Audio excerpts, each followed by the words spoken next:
Good evening, everybody. It's another Monday night with bees all day. How's everybody doing? Everybody getting their bees over the weekend and you do anything with the bees? Oh, hang on a minute. Trying to post this stuff and pin it.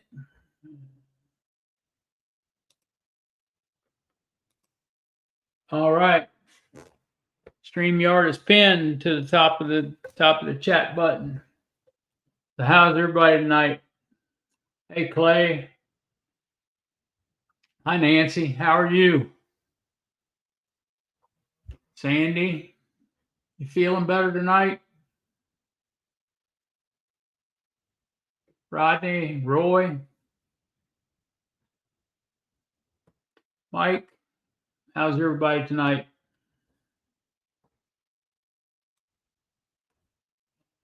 Well, it's been another beautiful couple of days. Hey, Kathy, where's JT at? Is he coming? Or is he still working? There he is. So it's been a beautiful day here in the valley. Little cloudy and overcast, but it's been a nice day. Calling for a lot of rain tomorrow, though. So we're supposed to get 2 inches of rain. But it was a good weekend to work bees. And we did a couple of splits this weekend. They had a hive that I had to move over to a new box, so went ahead and split them down a little bit, and they're off and running. So, hey, backyard beekeeper, how are you?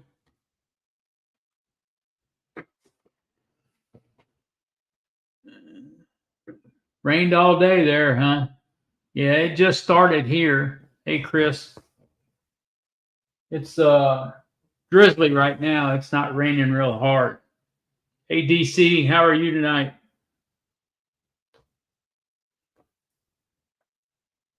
Yeah, we had a little bit of an issue tonight. I got started a little late. There's Nancy. Hey. Hey, how are you? I can. It takes me forever to get in on my computer, so I don't know or on my tablet here, so I don't know what you guys are talking about in the last minute. No, not anything really. So I just wanted to say quick. I'm not going to stay on long, but do you remember last week when I found that queen that was in her cage? It was a package, and she was in the cage for 9 days and wouldn't come out. Oh yeah. Do you remember me talking about that? Yeah. Well, so I checked on her. That was Wednesday, right?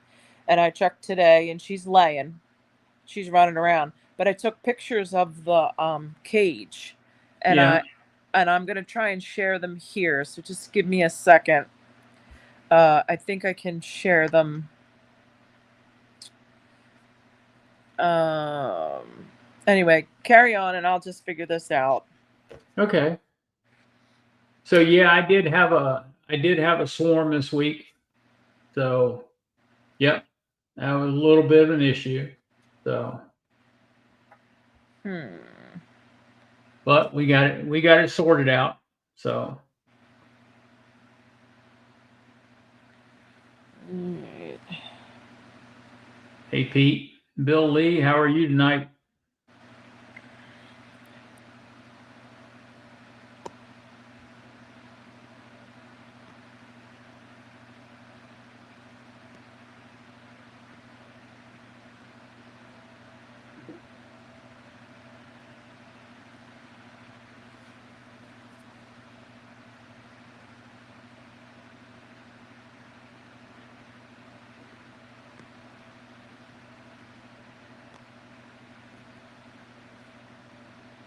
Yeah, they're calling for 2.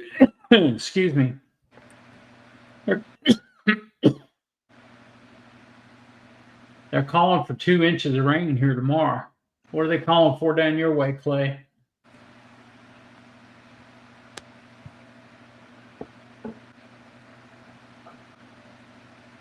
No, Lee, we're supposed to get that rain starting tomorrow morning. It's supposed to rain all day tomorrow. and they're calling for flash floods here. So we'll see. I know y'all had a bunch of rain down there. Hey, Wildwood, how are you tonight? Yeah, it doesn't look like I can share on my tablet. So what kind of cage was it? Was it a... So it was the wooden cage, with the 3 circles in it. And so I had to pop the staple out to get her out, which I was able to do, and I clipped her and marked her and I put her in. Well, there was some talk about maybe the staple was through the hole. I couldn't figure out. And then I watched Charlie's video when he was down south, and the guy was sitting on the 2-frame mating newts, and he was putting the queens in the cages. Mm-hmm. Remember that? Yeah. Well, so he got her. So apparently there's some paper that was stuck inside this cage. Oh. And I didn't pay any attention to it until we were talking on the chat about it. Yeah. And there was a couple came in, and then so sure enough, underneath the screen that's stapled on when they construct these boxes, there was some sort of white paper. And they had chewed on it, the bees inside the cage, the what do you call them with the queen, The attendants. The attendants with the queen. And then it moved over that hole. So she was never coming out. Huh. Yeah. I wonder if that was the paper the candy was in. I don't know. I have it. I have pictures of it. Yeah, I have pictures of it, but I don't know how to get them on the screen. So, but yeah, so I don't think I would have noticed that white. It was like a clear. It's kind of like the same paper that's on pollen patties. Yeah. That wax paper. But yeah. So I thought, oh no, did I put her up against, because sometimes I give them pollen. I think I gave them a little itty bitty piece of pollen when I put in the packages. However, it was inside the cage. It couldn't have been from me. Huh. Yeah. So I was just like, Really, I'm wondering if it was the paper that those candy plugs come wrapped in a paper, or they come in a black plastic tube, and you just push the tube in there. Huh. Hey, Larry. Or they didn't get all the pulled off when they grabbed the candy plug. Yeah, that may have happened too. too. The candy in backwards by mistake. Yeah, so it was inside. So the white wax paper was inside the cage with the queen and the attendants. The attendants could squeak past, but she wasn't going. But so she was just too big. Yeah, I mean, I don't think I'm ever gonna buy packages again or queens in it. But yeah, it just was something I would have never looked for. Huh. Well, yeah. Wrapping. What? DC says paper. What wrap? What wrap? That's the wrap the candy's in.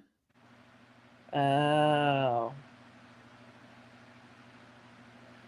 Oh, right. Yeah.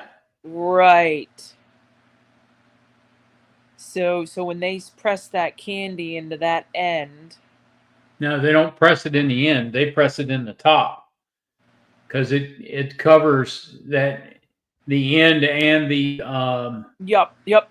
That hole, that third hole. Yeah. I'm gonna look at it real quick here, but oh yeah, and that's exactly where it is. Yeah, and the screen is stapled on one end and loose on the other. They put her in and pull the screen down over and staple it. And they don't take that paper. None of my others had paper. No, they're supposed to take the paper off. They miss one every now and then. It's not like... I gotcha. Yeah. I gotcha. Huh. That's exactly what happened, but that's why she didn't come out. Yeah. Huh. Interesting. Yeah, they've got a new California cage out now. When you buy the queens, both ends are corked, and they send you the candy plugs, and you push the candy plug up in it. It's in a black tube. Yeah. And you just push the candy plug. You got to pop the cork and push the candy plug up in it. Yeah, Mark, that's exactly right. Yep. Mark, with like what DC was saying, everybody's been saying the same thing. Yep.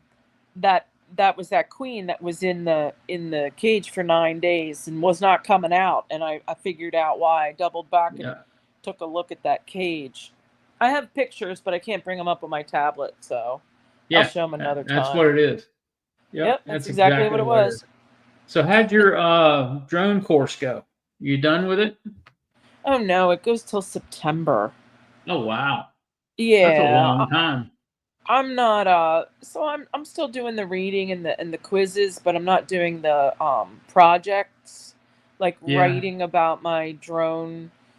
Oh, you know what? Lynn's in my class. Yeah. Lynn from Baltimore, Greater Baltimore. Yeah. Yeah, she's in my class. She was on the commentary the other day. But yeah, so I don't know. I haven't been keeping up with the project part of it. Writing about what I do with drones and how I have my I don't know. I got busy.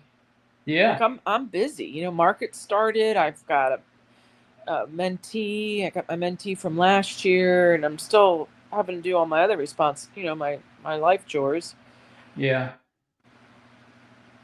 Yeah, I got one more module to go on my Cornell course, which is in September, and then I can test out.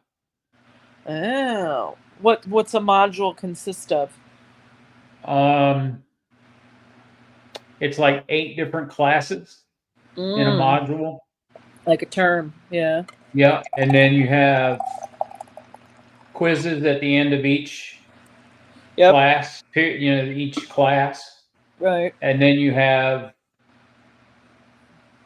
discussion questions you have to answer. Yeah. And then at the end of that module, there's a class project that you have to do.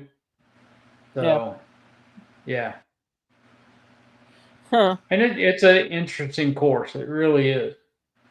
Do you have to write?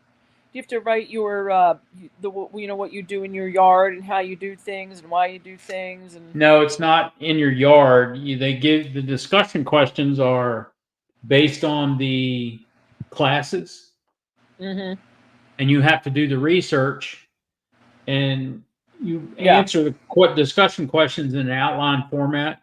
Yeah. And you do the research to answer the questions. Yeah. And then the final project is a culmination of all of those classes for that. Yeah, your term period.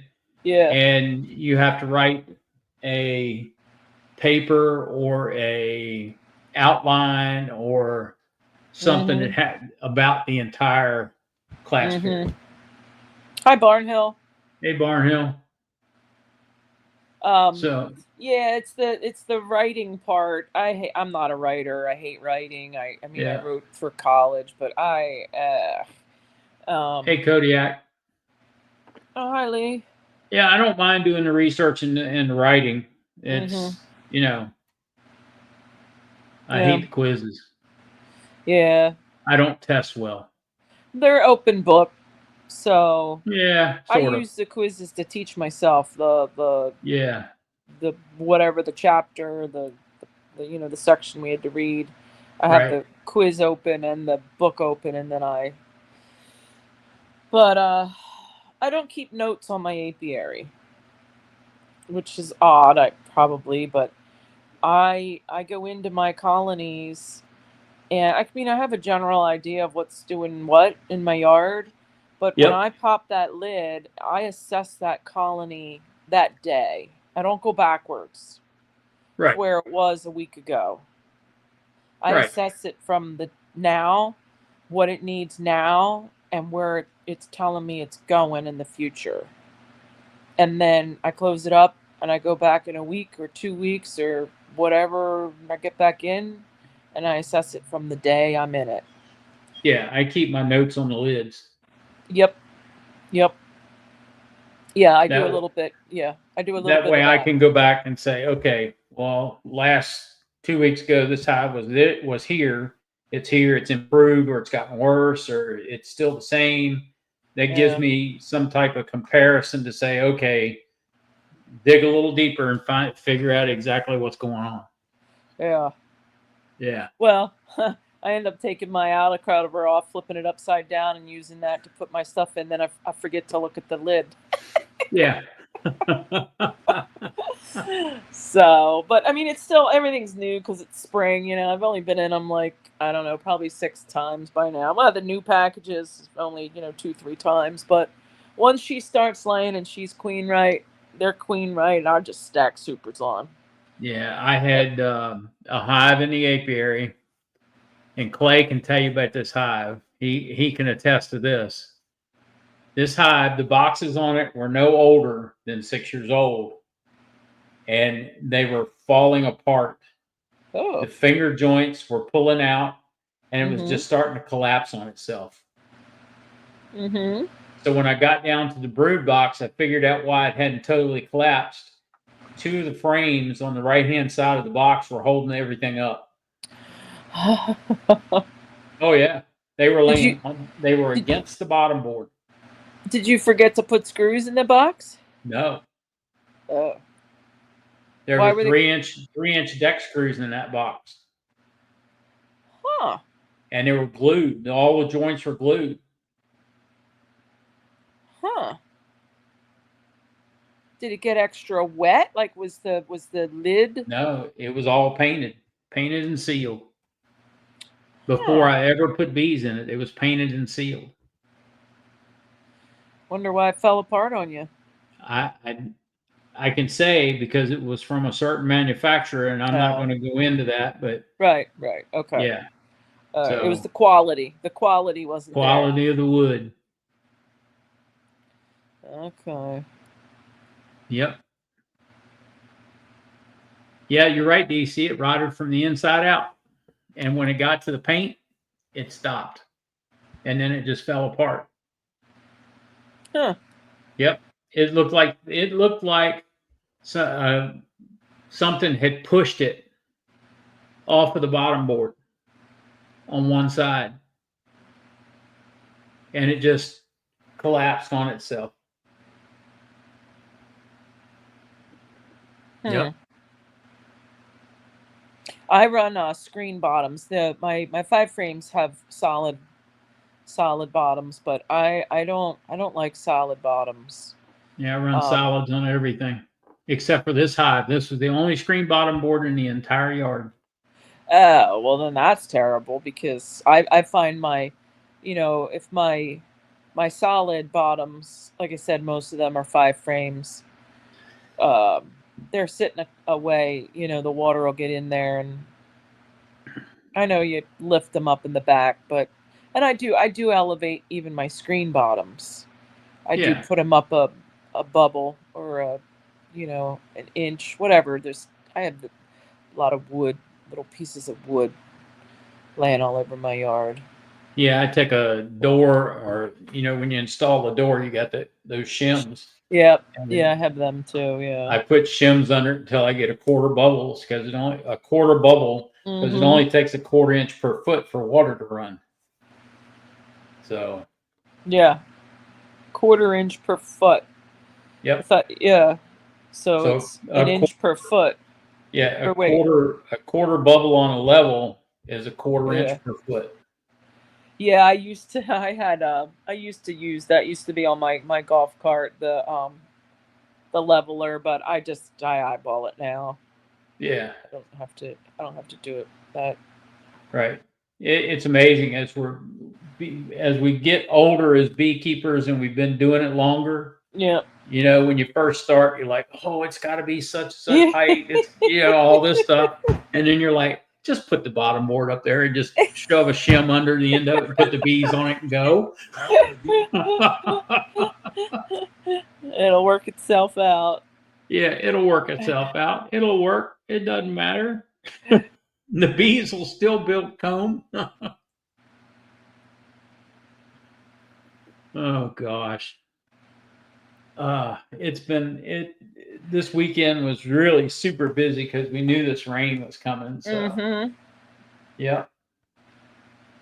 Yeah, ours is coming tomorrow. So I got today. And I got through everybody, all the 5 frames, all the packages, and got to look see at what was important. And now we can just take. Yeah, I probably won't get into them again until Monday, till another week. Yeah, it's So supposed to rain here tomorrow. I've got to go to North Carolina tomorrow, oh and yeah, then Wednesday and Thursday I'll be in Pennsylvania. oh yeah. Yeah, Where? Martin's. Oh yeah, I hear Toothaker talks about Martins, right? Yep, I'll be up Yeah. there for Huh. 2 days in a row because my order is big enough. I'm going to have to go 2 days in a row. Really? How long does it take you to get up to where is it? It's in York? Or no, where's No, Martin? it's before you get to Carlisle. Oh, So okay. it Okay. takes me Yep, yep. a little over 2 hours to get there empty Mm-hmm. and almost 3 to get back loaded. Okay. Wow, that's 5 hours one day. That's 5 hours round. Oof. Yeah, exactly. That's a full day. Yeah, you're right. I It I is. I put a glass order in to fill more container this morning, first thing, like 7 o'clock this morning, and they came back, said it was ready to go. So I might run out there in the rain tomorrow. That's a good thing to do. So yeah, I don't know how many. I don't know what I got. 10, 15, 20, 30 cases maybe. Yeah, Glassware. cool. So I'll load Louie up. We'll go for a cruise. There you go. Your sidekick, Louie. Yep. Which I don't know where he is right now. He's never really not in the same room as me, but I don't know what he's doing. He's slumming it downstairs, I guess. He might be. You never know about Louie. He could be anywhere. What's going on in the chat here? Let's try out. Talking about condensing hives. Yeah, you got to have some place for the moisture to go from those condensing hives. That's for sure. Well, yeah, in the winter you want it running down the front on the sides. So I Yeah, see you little do. icicles. I have little piles of ice, little icicles. Yeah. In the winter. Now in the summer, I don't think I have too much going on with the condensing part. I don't know if it's condensing in the summer.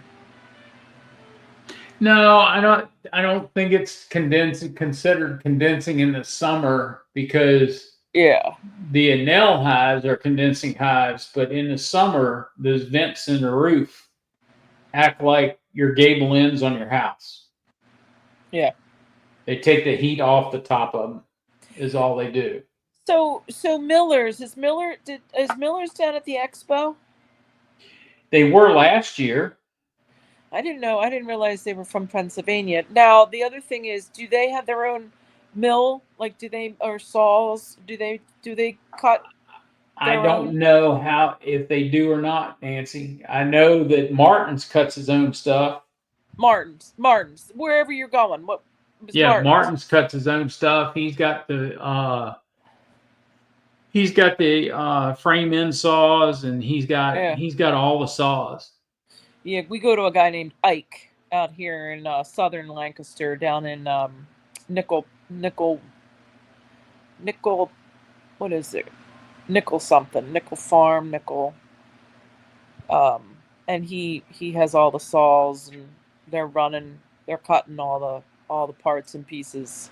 Yeah. Nickel Mine, Pennsylvania. All right. Yeah.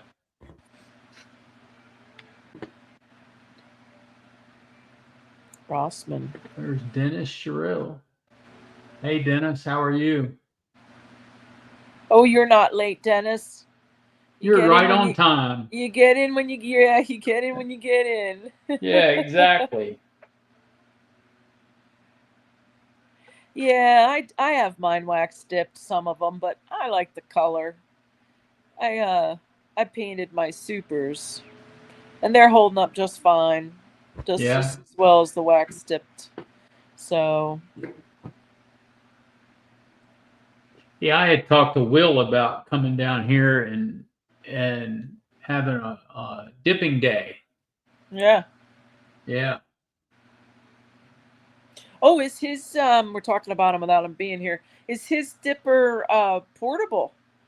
Yeah, it is. Oh, neat. Let me see if he's going to come on here tonight. That'd be cool. And he, have dipper world travel. Exactly. You go to different clubs and get a good amount of, make it worth your while. Yep. That's right.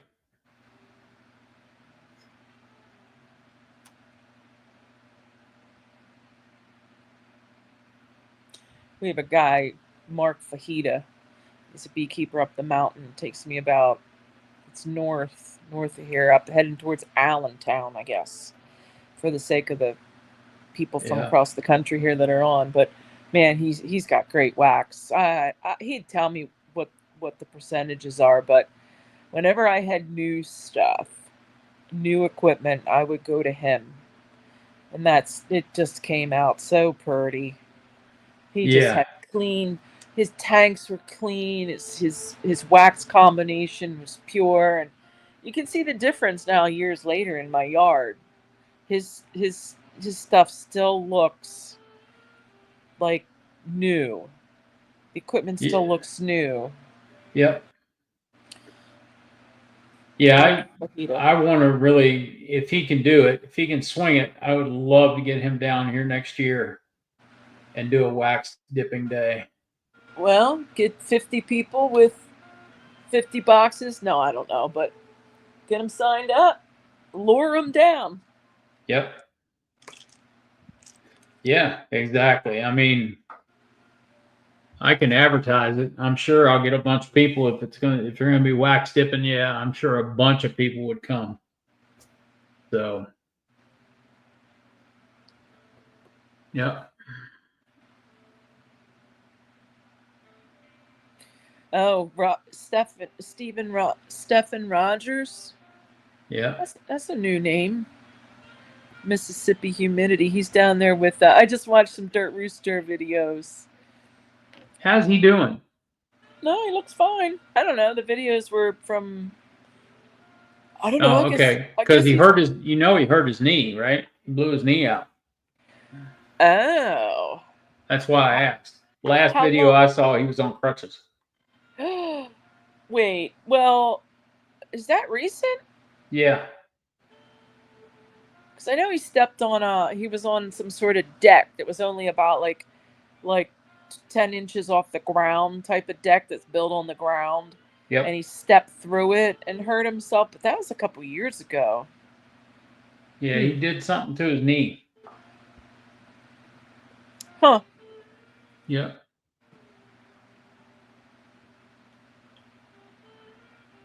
Oh, the copper dipped. Yeah. Yeah, you got to be careful with that. Mm-hmm. They're dark. They're really dark. Yeah, they turn really dark, but they last a long time.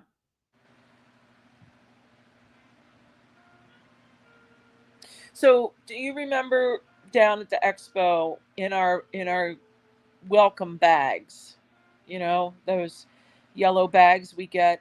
There was a American Bee Journal in it.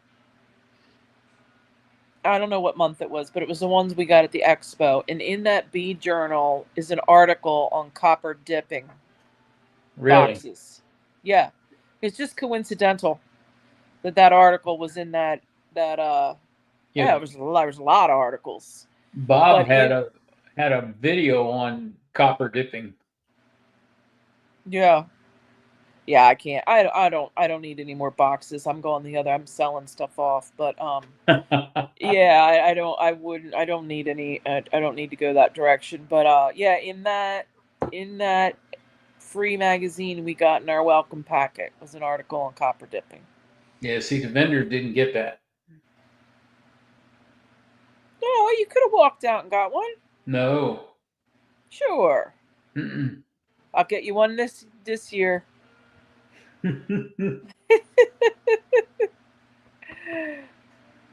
I got my tickets. I already You got my tickets. did? Yeah, we got our hotel room. I called the hotel, and I didn't actually. That'll be on the next month's statement. Yeah, the hotel that we normally stay at over there by the Hilton Garden. Yeah. It's Home to Suites by Yeah. Hilton. Yeah. If you went through where you get the hotel rooms and tickets through Cayman, Yeah. it was more expensive. Oh, the other thing I wanted to say to people that are on too is try to call the hotel directly. Yes. I went through. I tried last year, and I said, "Is this the hotel?" And they said, "Yeah." It was a third party. I ended up fighting them, and I got my they charged me like it was $140 in dispute, and I got it. I got it back. Well, good. But so I kept the phone number, and I called directly.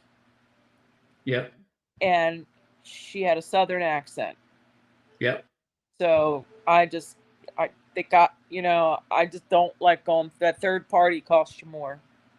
Oh, I know. No matter whatever they try to tell you that, it's, you save money, this, save money, that. Eh. No, you don't. You don't save any money at all. And, like for us, it costs us more money. It would have cost us more. So, we already had gotten rooms at the Hampton Inn. Yeah. Which is like a half a mile out of the back gate. And the rooms that we got at the Hampton Inn were $125 a night. Yeah. And the rooms at the Hilton Garden Inn, when Becky, my wife, called about them, yeah, would have been $177 a night. Yeah. Yeah. Yeah. Hey, Morris Homestead, how are you? I think mine's coming in at like with the taxes, because they got all kinds of taxes and hotel fees and stuff. I think mine's coming in at $120 a night. Yeah. What's going to kill me is the vendor's fee and the shipping to get the stuff there. Oh, hold on, back up a second. So Lee said he talked to Randy yesterday, still laying in the recliner, healing. Oh, so he did. Oh, that is more recent. Oh, jeez. Yeah. Poor guy. If I make a small split and put a queen cell in it, well, they take the queen cells down. I don't have any. Not likely, Matt. All right. It's not likely they'll take them down.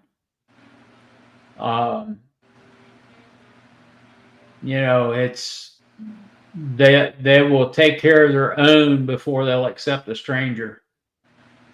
So keep an eye on that queen cell you put in it.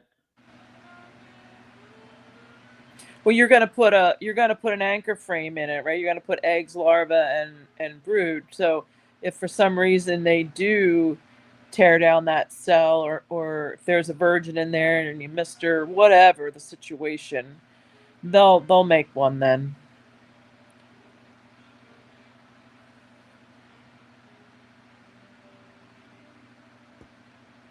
They shouldn't tear it down.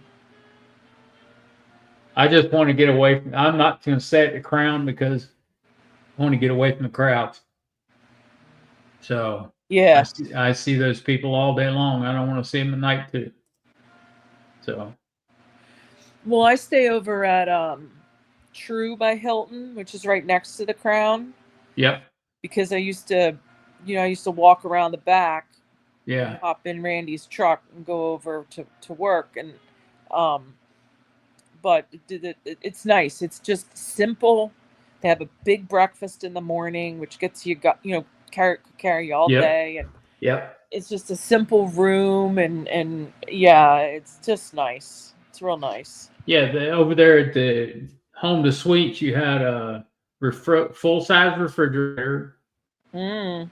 You had a full size microwave, a dishwasher, a sink. Oh my goodness. Oh yeah, I it's ain't doing nice. dishes. I'm not cooking or doing. I don't want any of that crap. I know, and that's why we're staying at the Hampton Inn this year. All right, Becky won. Yeah, she did. I want a little refrigerator to put maybe a muffin in from the morning or something, but that's it. Okay, what's Matt saying here? This is only a 3-frame split, so I was going to add a softened better bear. Yeah, do it. Yeah, I mean, go for it. You know what should they work. say: beekeeping is a big experiment. Put it smack dab in the middle of a frame with eggs, larvae, and brood. Yeah. Push it right in there. Yep. Just push it in. Yeah. So Kodiak, that's where Charlie stays, is the Hilton Garden. So, yeah, I would definitely do something like that. Okay, the Hilton Garden. Yeah, I think that's across the street from me. It's kind of over behind the Hey, Russell. Home to Suites. It's right in the same area. Yeah, There's I don't Charlie. have a car. I don't really know the area because I just shuttle it around, and I don't have a car, so Hey. I don't Hold on. really know where stuff is. Hi, Charlie. Hey, Hey, Russell. what are we talking about? The hotels for the Expo. Hotels down at Nobby right now. The prices that they're charging this year. So, What, as far as per night? yeah. Yeah. So we called down there to get to. We had already gotten rooms at the Hampton Inn, and they were like $127 a night, and we wanted to stay over at the Home to Suites. So first day they opened up, Becky called, and they were $177 a night. That's crazy. And that was, I mean, I'm paying for two rooms, one for Becky and I, one for our help. So I wasn't going to pay $177 a night for 2 rooms. Right. So yeah, I think they're all pretty much when it all boils down to it. I think they're all pretty much the same. I mean, a couple bucks here, a couple bucks there, but yeah. And everybody in the hotel, like, I mean, the time of year we go, we're the only show in town. Everybody in the hotel, pretty much, well, except that I think there was some umpires last year in one of them, but pretty much everybody's from the Expo. Yeah. Like, it's all bee people. So that's kind of nice. I don't know what. I haven't checked the my hotel up there. It's the Hilton. Yeah, the Hilton Garden. I think that's what it is. I think it is too, because I stayed in the Hilton Garden this weekend down in Roanoke. Did they have a little cafe, Charlie, like a little place you could buy burgers and beer, like a bar? There's a bar there and stuff When like you that. walked into the right, there was a bar, and maybe it had a. I walked over there one night. I was without dinner, and so I walked out my hotel and walked across the little highway thing, and into that place, and got some hot food. And I think that was your hotel. It's next to the cracker. It's next to the Cracker Barrel. Yeah. Yeah, I could see the sign for the. Yeah. Yeah, it's very convenient to walk across the street into Charlie. Well, I wasn't walking to the Cracker Barrel. That was a little. It was dark. That was a little far, right? It was a little too far in the dark. Yeah, I don't want to be. Yeah, that's not the best neighborhood over there either.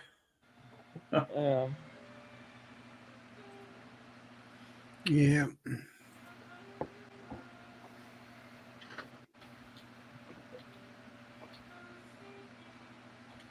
So what'd you do today, Charlie?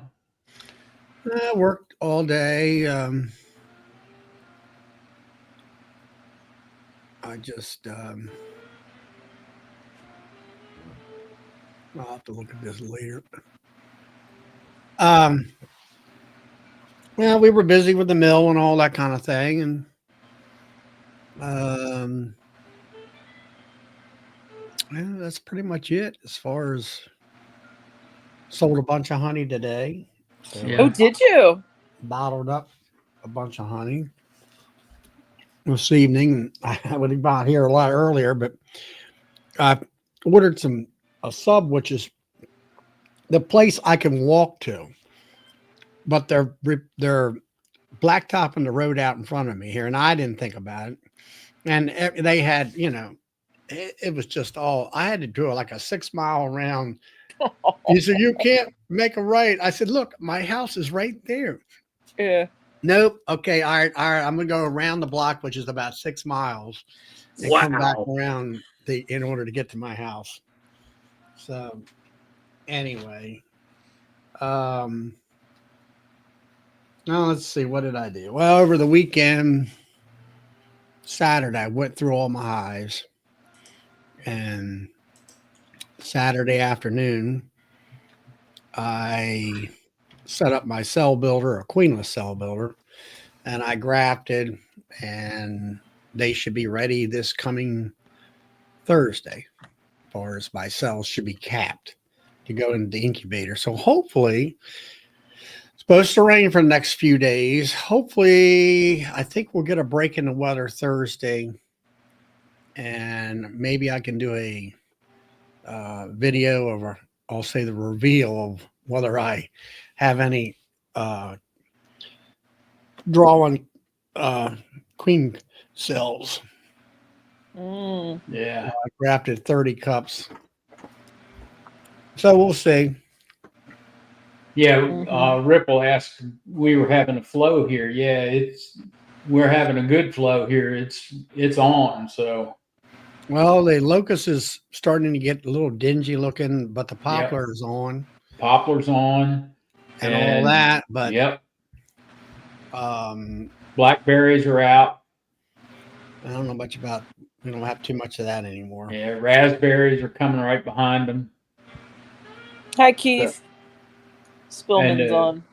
The wild roses, the fence line roses, as I call them, are blooming.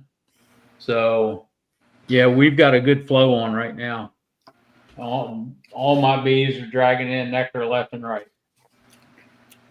Good. So. Yeah, I did have. I put another honey super on, and let's see. That was about it. The rest of them, they were full. They weren't needing another super. They were filling, but yeah, and all that. But so anyway, I got the cell builder. I took, and it's 2 medium boxes, 10 frames. So I had this hive there. It was one of my overwinter nukes. It went queenless. And so I had it to where it was 3 mediums tall. The top and was foundation. I figured, well, they'll draw some foundation. A lot of the other nukes are either making honey for me and drawing wax. So I decided to set that builder up. I put 5 frames of cap brood in the bottom, took out it had empty brood frames in there. The bees were, crazy. They were just couldn't beside themselves because they didn't have a queen. So I put that brood in there, and then I put the next box on top. I put brood on each side of where the walls of the box is, and then I put 2 frames of really nice looking pollen frames that I found. And I went up to the, let's see, I guess, yes, it's a hive right here. The purple, white, yellow, purple. That's my best hive right there. and best temperament, best honey production, bee population. So I took that apart and I pulled up the first frame, took my brush and brushed my bees off. And it was nice and juicy, as I call it, where it was plenty Yeah. of rural jelly in there. And I found a nice big patch of larvae, or just jelly that that more or less you couldn't see anything. Yep. With my regular glasses on. So I went ahead, took that in. I had set up the inside the house, my easel, and had everything laid out to where all I had to do was walk in with it, put it on the easel, and start grafting. So I grafted 30 cells, turned right around, went back out there, and dropped those cell frame into that hive in between the 2 frames of pollen, and it had good bee coverage. I mean, that was one of the things I learned down there at the grafting class that Bill had, or the actually queen rearing class, that first day, that he had a hive there that it looked like plenty of population. And then he added, how big's that hive? Was that an 8 frame or 10 frame? That was 8. Those cell builders were 8 framers. 8 framers. And I mean, when I talk about population, I'm always looking at how many bees are on top of the bars. Are they covered? And they were. Those hives. Oh yeah, they were. And then he had 2 3-pound packages without. I had 4. Well, yeah, but you put 2 of them. I put 2 of them in there. You put 6 more pounds of bees in that hive, which you talk about overload. And those bees are still in that hive too. Yeah. And so I took put the grafting frame in, left the hive open. I went down to these hives right behind me here on the picture. They're all Demarys. They all have nurse bees up in the top because they had brood up in there. I took a Pro Nuke and I shook the bees off the inner covers, the bees off the frames, and I wound up with about, I'll say, between 2 and 3 pounds of bees in that Pro Nuke. And they were all nurse bees because they didn't fly out. They just kind of sat there. And I poured them in that nuke. And it was like you said, it was like, can I get the inner cover on at this point in time? Now, the inner cover, I do have a little bit of a shim on there for where you could put a pollen patty or something like that, so that I could get them in there. And my inner cover, and I'll show it hopefully on this video if we get the weather in order to make the video. You had the normal rectangle or kind of oblong hole in the middle, which is your vent hole, as I call it. And then what I did years ago when I was, I haven't grafted in 3 years because I got discouraged. And I really kind of ran out of time with having the nukes to deal with. And what I did was I take a mason jar and I had a feeder lid, and I put it up in the corner of that nuke, so it's not in the center. And I drew a line around it, and then I found the center of the hole, and then I bored, I guess, about 1.5 inch hole in that inner cover. And that way I can sit that sugar water bottle right over at the hole. The circle is marked, so everything's centered, and then it will drip, or you'll have droplets there for them to take down sugar water. Yeah. And I went ahead and put that on there, put the juice jar on there, as I call it, put a medium box on top of that, and another inner cover, which I actually sealed the hole up so they couldn't. I knew they were going to come up out of that box some. So sealed all that up, and and they've been in there cooking since Saturday afternoon. And I've been watching the front end. They're still bearded on the front of the hive.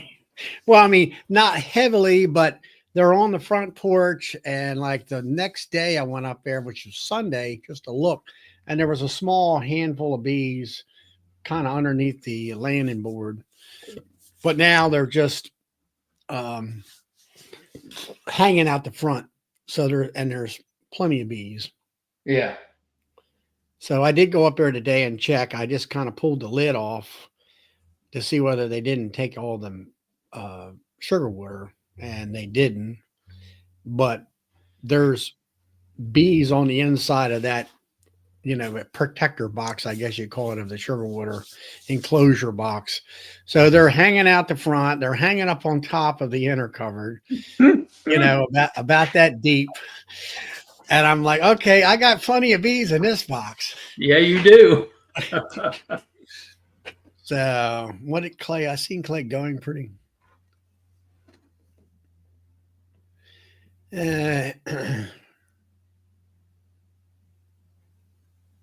Oh, okay. Honey warming video with my refrigerator. Yeah.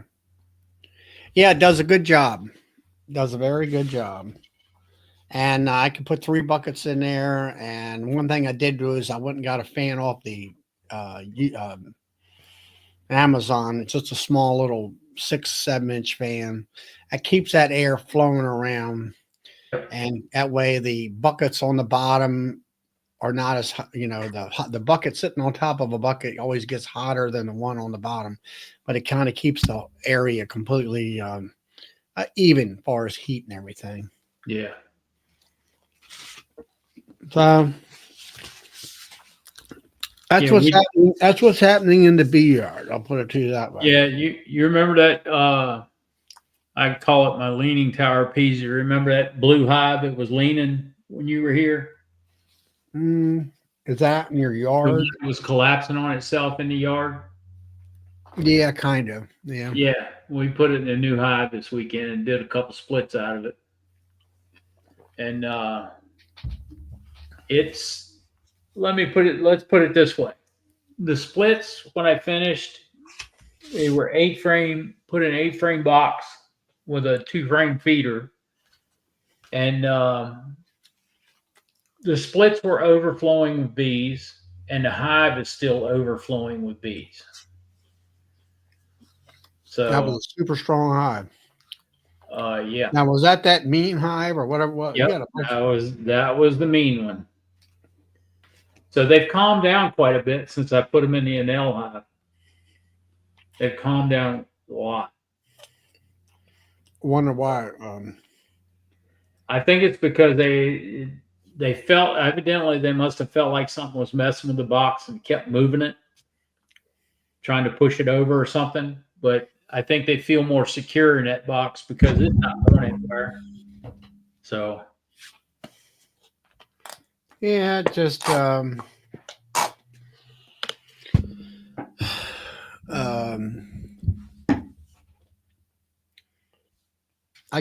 guess if it's leaning and it's keep moving or something on it, maybe they can tell that. Yeah, but the 2-frame, there was 2 frames on the outside of that bottom box that was holding the whole thing up. Because when I got it torn down to the bottom of the box, it was those 2 frames holding that whole tower up, and that was it. But so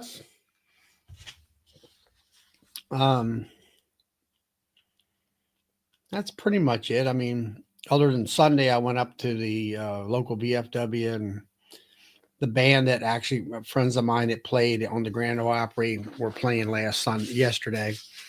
So they got to talk to them a little bit. So they had a good time down there. It was a guest spot, but still Danny had to get some song that kind of hit the charts. And of course he had to play that on the show down there and stuff. So that was part of the reason why they I guess they got on the Grand Ole Opry. Other than that, that's pretty much it. Trying to keep up with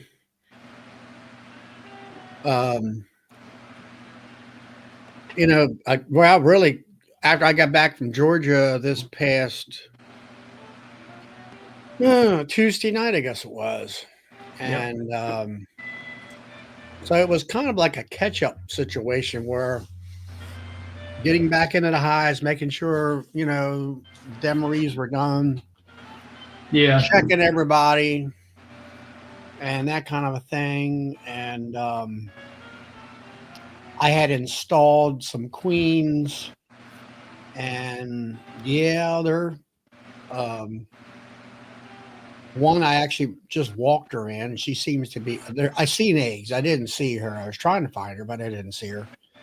And most all the ones I think I installed seem to be good. And I guess my big thing is trying to get queens from me making them, hopefully get them in to where I can redo some requeening here. I don't know. I mean, I'm looking at I think we're, yeah, it's going to be raining, but the locust is kind of diminishing. But I think the poppers will be here for a few weeks. Yeah, I think so too. And I'm just trying to capture as much honey as I can possibly can. That's my biggest concern. And trying to, hey, Rodney, trying to,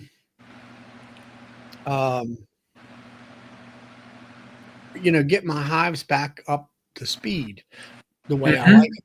And I don't think I'm going to be able to quite capture all that, get all that done before the honey flow, but we might have a late July honey flow, but it seems like here we are almost to the 15th of May already. Yeah, I know. And, and we got June, and then we got last year, we were actually pulling honey through July. So hopefully maybe that'll happen this year. Yeah. Hopefully it will, because we get I don't know. We're getting one heck of a flow right now. Well, I hope we get it, because mine is just trickling. I don't know what I'm doing wrong this year, but it's just a trickle. I mean, I don't know. It seems like, well, they're a couple weeks in a row. We put honey supers on, 1 week after the other. Yeah, I've been doing that. Yep. Now last year I've got about, we didn't do that. I think I got about 6 more supers that have drawn wax in them that I can still put on.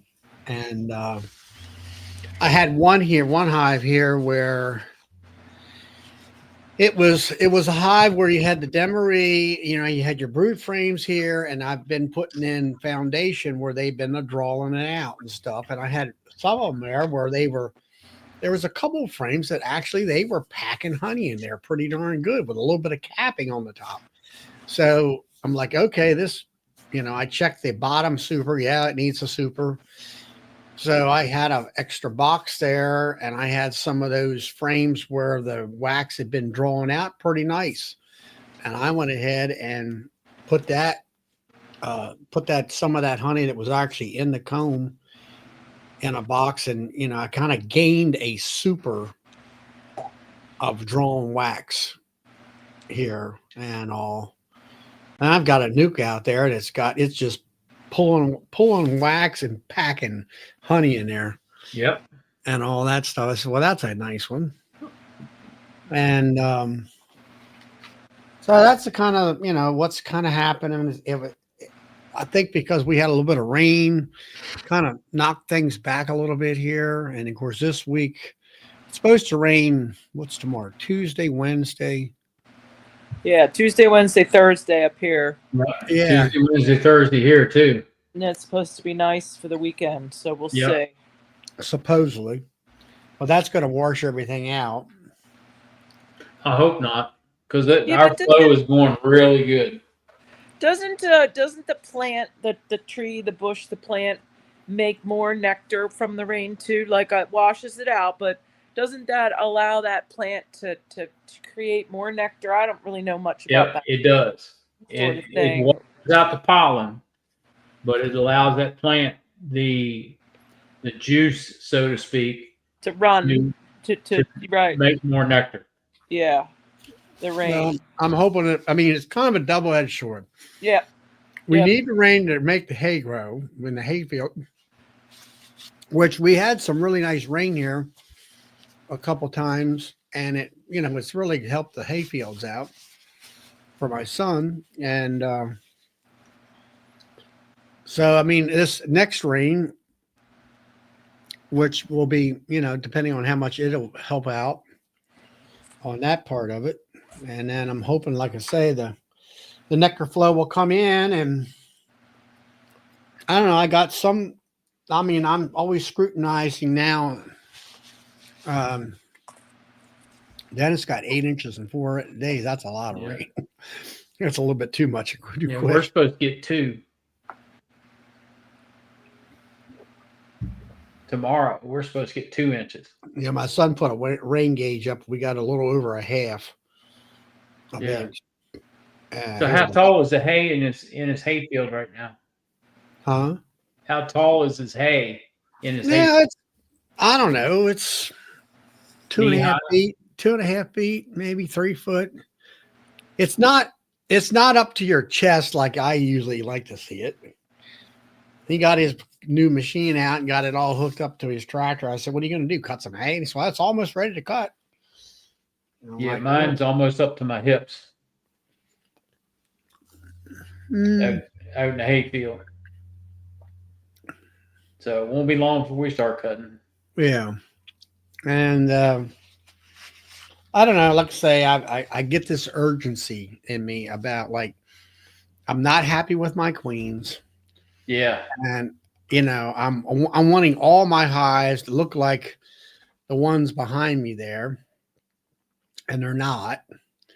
And I've got some of these newer queens that I just put in here a couple weeks ago in some of the nukes. There's this one little teeny nuke that she released, and I mean, she's got everything laid up, and I mean, just like I said, that's what I want to see in all my hives. 6 or 8 frames of that.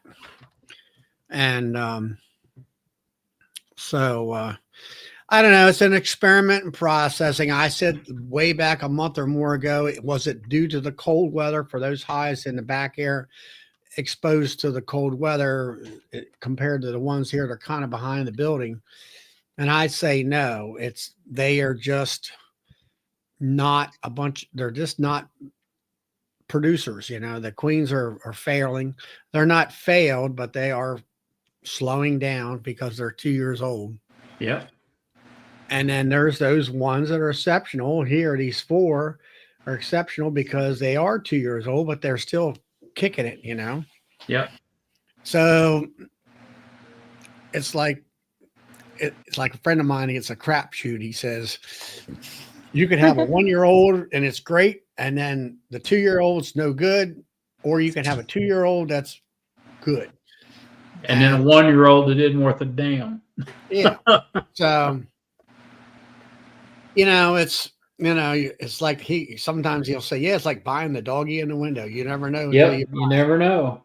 And it's about what it amounts to. And then we were talking with Ian about it, and I was asking him about how he, what do you call it, qualifies his queens, whether, is the brood nest expanding? Yes. Okay. The queen's good. If it's diminishing after so many weeks, as he's looking, it's like, okay, this queen's got to go. So he doesn't really have a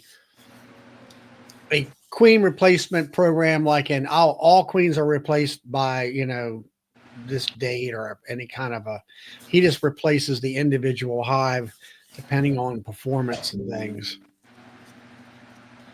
and all that. Depending on the brood pattern. The frames of brood pattern and the amount of bees, how many frames of brood there are. Yeah, frames of brood and bees. Is the nest expanding or is it contracting? Yeah. Right. Okay. That's kind of that's what I understood him to say. Right. How right. He evaluates. That makes sense. You want them to go. Yeah. You want to expand, and if they contract, then there's a problem. Right. Yeah. You want them to exactly. keep going. Yep. Yeah. I don't know. Some of mine are laying pretty good now that I got them out of their cages, but No, my overwintered ones they've got 2 deeps and they've got their medium that they overwinter on is full.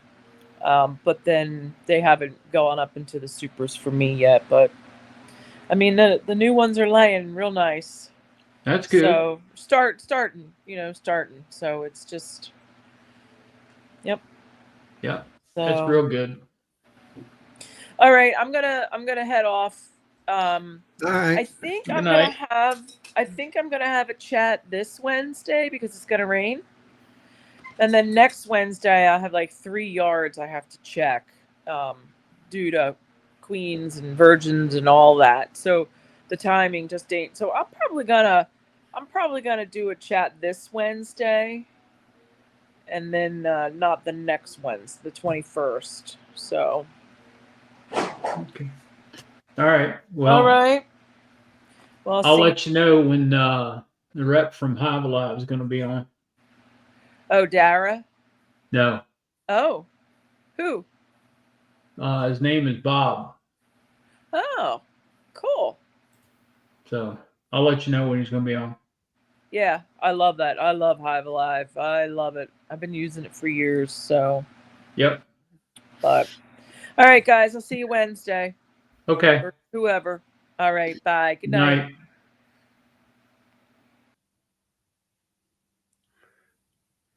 So it looks like I've been checking prices here. It's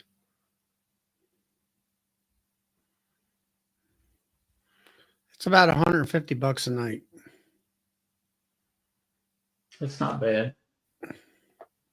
That's about the average, I guess. I'll have to check my points and see whether I can get some free nights.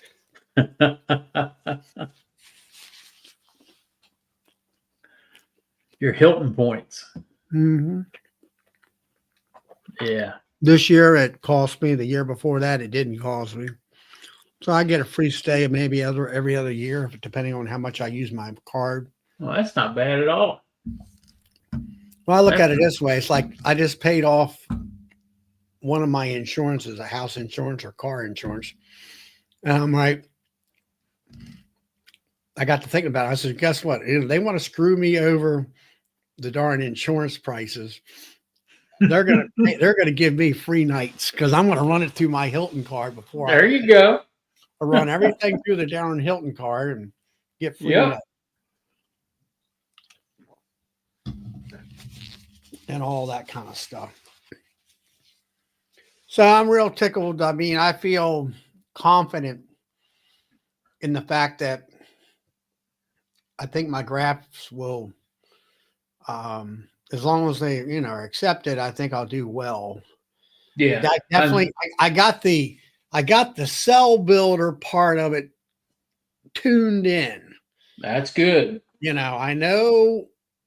Be watching you putting in the I'm thinking you had like those the 8-framer is like, all right, you got plenty of bees there. Well, now you put another 6 pounds of bees in there. That because it's a deep hive and all that, which is a little more clarity there as far as understanding what you really need to have in that hive. Yes. And that was a planned thing to do. Right. I planned that from the very beginning. So, and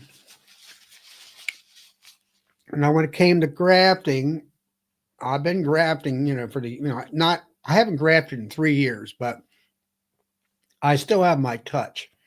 yeah. And I understand what I'm trying to do there. And it's hard to, I tried to relay that information to the rest of the students that I was helping in the class. And I actually sat down there when I did this past Saturday, the grafting, I kind of took notice of how my right hand was working that Chinese grafting tool. Mm-hmm. And I know that some of the students were saying, I can't see it. I can't see, I think what they're saying there is they wanted to be able to see the tool go into the hole and pick the larvae up. And I found that I took my light and I'm going back and forth to shine it in that hole to get that larvae to glisten with the sunlight or the flashlight, I mean. Yeah. And I had to see which, I always, it's like a comma. I always want to come in from the backside of the curve. Yeah. And what I found is that once you, if you get your head with your magnification unit and you got the light in there, then you can really see that larvae laying in there with the magnification unit, and you slide that grafting tool and you're sliding it down the wall, the cell wall.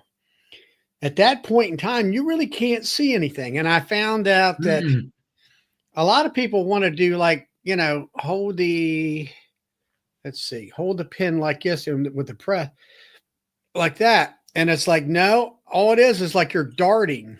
Yep. And you slide it, you line your tongue up till if you keep pushing forward, it's going to go underneath the back curve of that larvae in there. And I would go, and I just basically went in, and the tongue went down, slid across the bottom, and bumped over to the other wall. And then I just picked it right straight up out of there. I didn't drag it. I went bumped and then pick it right up out of the hole in midair. Then I would look at it, and there's my larvae on the top of the jelly. And then I would put it down, put that tip right in the center of the cup, and then keep pushing it down to where it kind of bend down, kind of like that slightly. Yeah. And then push down the plunger, and you kind of scoot it off and start to pick your tip. It should be scooted off by the time your tip starts to leave the plastic, bottom of it. It's one of them things where you have to get the motion and just practice with it and everything. Yeah. See, the way I was taught to use that Chinese tool is you dart in until the tip breaks over underneath. You pick it straight up. You put it in to the center of the cup, and you sit and you rest your finger on the plunger, and you can pick the tool up against your finger, which pushes the plunger. You're not actually pushing the plunger, but you're picking the tool up. As you pick that tool up, the plunger's going down. Yeah, you got that. It's a one motion. It's one motion, and it's like you say, you're pushing down the plunger and pulling the barrel up. Yep. And then you're looking at, I can sit there and look at it, at that point in time, I can see what's happening with that plunger. Yeah, because that cup's big enough you can see what's going on. And it slide that stuff right off. Yeah. And one of the things that I did, we went down there at Hardeman's, and they, of course, they're grafting right now. Mm-hmm. They're doing 1,200 cells a day, 7 days a week. Okay, it's Lisa and Mr. Hardeman, so I picked up their grafting, and I said, okay, I'll pick up their bars with, I think they had 18 or 19 cups on there. And I looked at them with these glasses on, with my regular reading glasses that I wear all day long. And I looked at them, and I could see the larvae in there. It's small, but not, as small as what I actually put in, but I could see them in there. I'm like, okay. Now they're using a timing box, and where that frame was laid on for 24 hours by that queen. As they say, they have it in that in the pin, as they would call it, down there. And they picked that, it was a queen excluder on both sides. Now they did have some new boxes down there, some new breeders, and they actually had a steel box that you buy from Better Bee that's got the queen excluders. I now told Mickey, I said, them darn queens can get out that hole. He said, yeah, I said the same thing. But he says they don't, they stay right in there. So, like I say, he pulls that frame out after 24 hours the next day, takes the queen off, and there's a frame that they washed out, I guess the day before, that they had grafted. They wash it out. They actually literally take it to a spigot and squirt water in it and squirt all that larvae out of there. And then the bees have a day or so to repair and clean that frame. They put that new queen on that, put it down in the pin, as they call it. And the one frame that they picked out, I believe it goes right next to the queen excluder for feeding and stuff. Mm-hmm. And then it said each day that one frame moves away from the queen excluder. And it's a pattern that they have, and I can't sit here. I can't remember it. I had to take the last time to look at it. I had to watch that video 2 or 3 times to understand where the frame was moving to. Yeah. And each day there's the frame that is the 4th day that's the frame they pull out of there to graft. And they also, and they talk about timing and hours and all that stuff. They time it by the hours, where each day they start at certain time. Let's say 10 o'clock in the morning, 2 of them, and they are done by noon or right at noon time. Yeah. So they graft so many bars. There's a lot of things that we say you should do, and there's a lot of things that they don't do at all. Like they pull that. Now they got all it is. The grafting shack is a black bear building. Yep. With behind them is an 8-foot LED light. They get some cheater glasses on, and they sit there. They have a board. They lay that frame on that board, and they kind of cradle it like a baby in their arm. And then they have, as they call it, we have our grafting needle, and it's homemade. All it is I'll say no more than 1/8 of an inch in diameter piece of copper or bronze wire. And they peen it out. Yep. And it gets just the right curve on it. They peen it out, and he says, he said, you can look at it. Don't drop it though.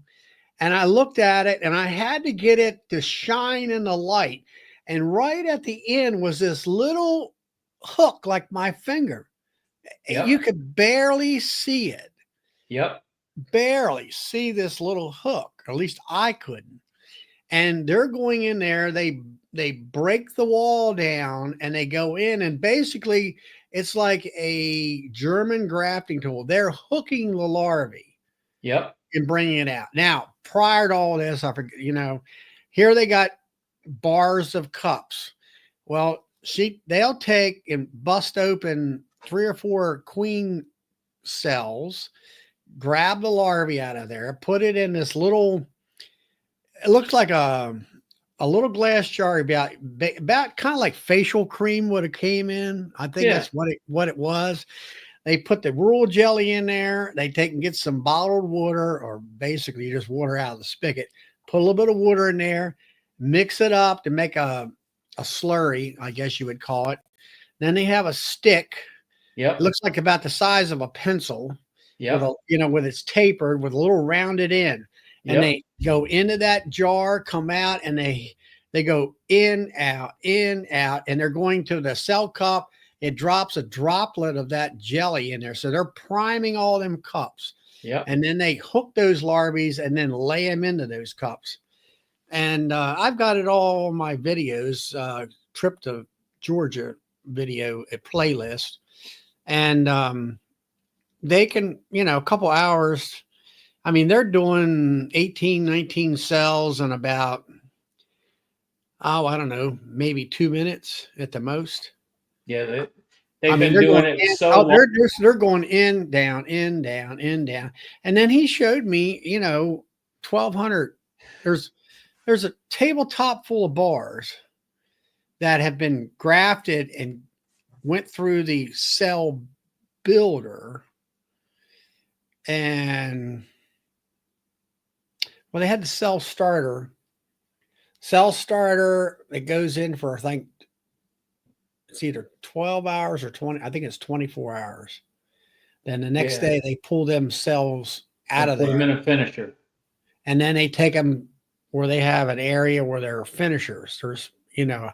there's down there, there's yards that they don't tell you where they're at. Yeah, I know. And they put him in finishers, and he had them coming out of a finisher, I guess a batch. And they had a 95 or better take on 1,200 cups. You might have had a bar that missed one here and a bar that missed one there, but pretty much all the bars were pretty much dead on as far as finished cells. And then their incubator is a looks like a 50-year-old refrigerator with It probably is. light bulb. Yep. And they got little I don't know, little sticks going out there like that, and they just slide those bars on there for the incubate them. I did ask him, I said, do you put moisture in there? Or do you put water? He says, nope. He says, you do that, they'll hatch quicker. And he says, they tweak it to where there's no humidity. That way the cups are hard, slows the queen down. And I think that they don't cook them 92, 93 is the average temperature for a cell builder, for an incubator, for bees. I think they might knock that down sometimes, a little bit less warmth. Yeah, it depends on their schedule and how many bees, how many cells they've already got dropped. Well, they're going to go out and they're going to go out to the yard where we were at, where I did that thing. That day they were out there probably in the mornings pulling queens, caging queens, and then they do Russians and they do Italians. So the Russians, I think, are blue cups only, and the other cups that they use are Italians, color wise. So this row here might be all Russian, and so there might be, well, you figure 2 queens per box. And so you got to figure 100 boxes. That'd be what, 200 queens in that one row. And at least, I guess it's at least 100 boxes. I mean, but it's row after row after row after row inside a wooded area. And they're pulling queens. Some of them, I mean, there was a couple of them there that, hey, that he said, I'm pinching that one. I'm like, why are you pinching that? I said, well, see there, the wing ain't right. They had the wings kind of sticking out like a K wing. He says, it's defective. And then there was another one where she didn't do anything. She didn't either get mated or something. Poorly mated. So he pinched her right there. And then other ones were, beautiful brood patterns.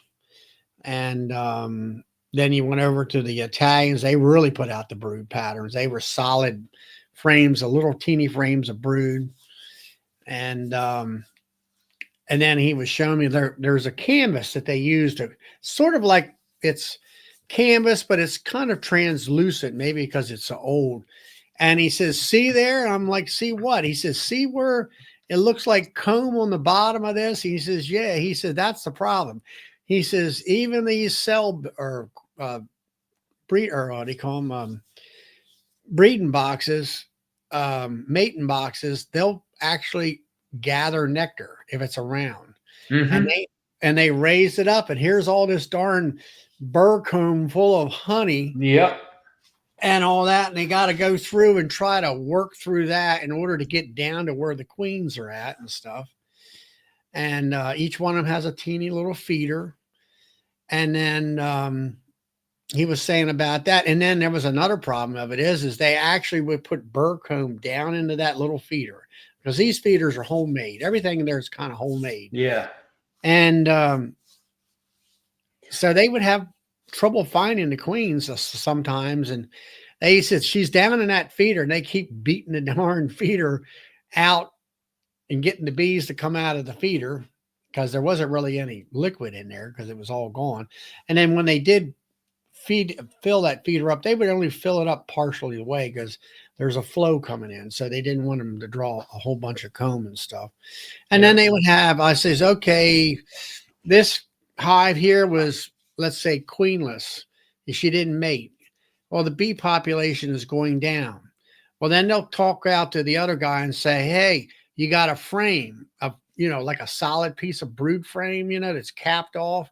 Yeah, I got a frame. And they'll take that frame and stick it in that cell queen, mating box in order to keep the population up of nurse bees in that mating box. So it's a continuous hive that doesn't die out on them. Yep. And all that. And that day there was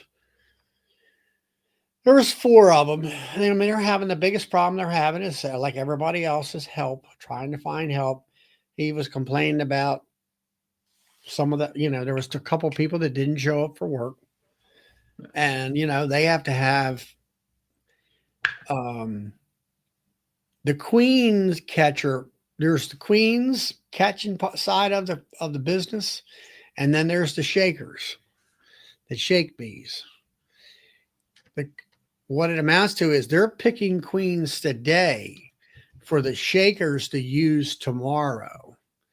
When they go out in the fields to shake bees, they'll put that box out there. They'll shake it full of bees, the 3 pounds. They will have, if they need to shake 100 boxes, they'll have 100 queens there.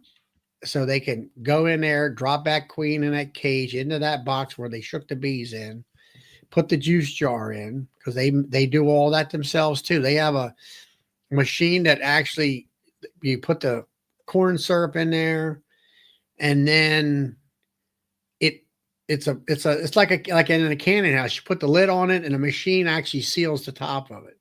Yeah. And then they poke a couple holes in it with this little pin punch, like an ice pick, but it's a little thing on the end of like a pair of vice grips, and put that can in there. And then they have that Luan lid, and they have an air stapler running off of a generator, and they're stapling them lids on there, and everything is done in the field. Then they bring all those bees back that evening and put them in the shed.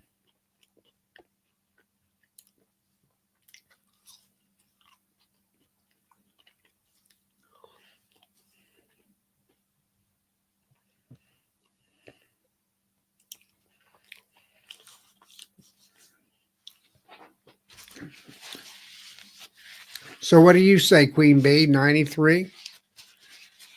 I always run it around 92, 93. I think mine's set at 93 degrees. Yeah, we set ours at 93, 94 when we do an incubator with a low humidity. In mine, I just put a little meat tray in there. I pour a 16-ounce bottle of Coke of water in there. Yep. And I have a little teeny fan. It was like a miniature desktop fan, I think is what it came from. Had a little stand on it. It blows the air around to keep it even heat. Yep. And I've got a heat lamp in there. It keeps it at 92, 93. Yeah, we keep ours at 93, 94, and we try to keep the humidity level in the 60s. Mac runs 92.7. I don't know how you keep it that close. It must be a digital. Got to be digital. Mine's just Inkbird, Yeah. controller, and that's it. Let me get a drink.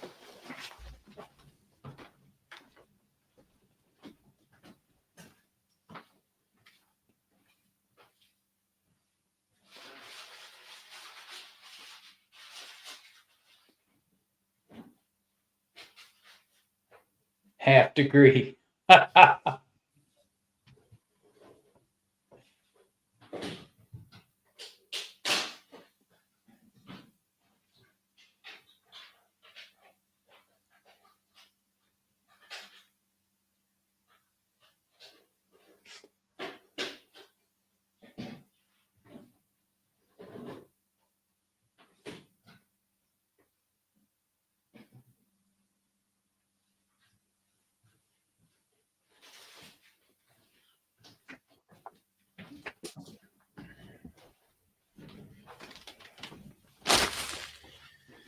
So that was interesting. I thought, being able to see the larvae in those cell cups, it is kind of, let me see if the stung's going to, oh, there we go. So seeing the larvae and the size was a good indicator for me as far as, am I grafting at the right size larvae and things like that, which I was. Yeah, they will. Where, Nora? Click on the other one. There you There go. it is. Yeah, these big queen breeders they'll graft a larvae that's a day older than what we will, or a half day older. Yeah, he had some Russians down there. He had a sort of like a yellowish looking Russian, a light looking Russian, Mm-hmm. and then a black one. And the black one definitely was doing a lot better laying than the other one. Yeah. And then the Italians were doing typical Italians. They were just laying everything up. Yeah. Italians are lazy anyway. So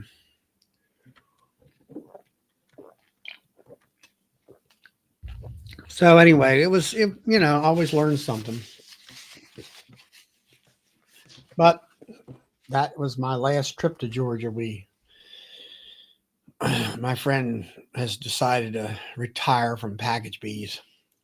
Well, you can go down for me next year. Yeah.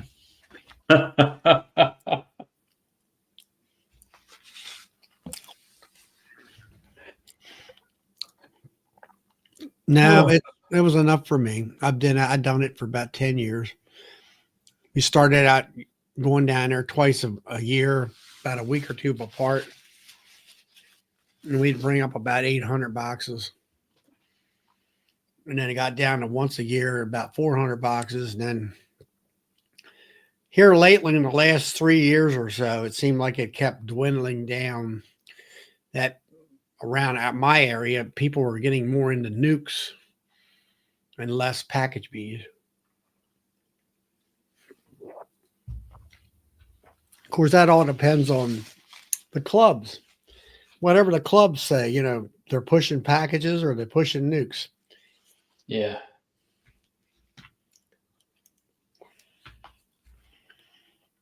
So,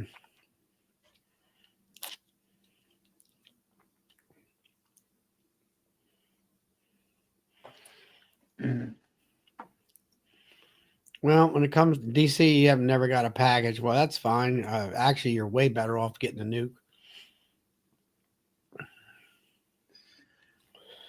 Yeah, if you can get nukes, you're a month ahead. Yeah. So, I mean, I always tell everybody that's going to buy packages, buying packages, it's a 50-50 shot as to whether they're going to stay or not.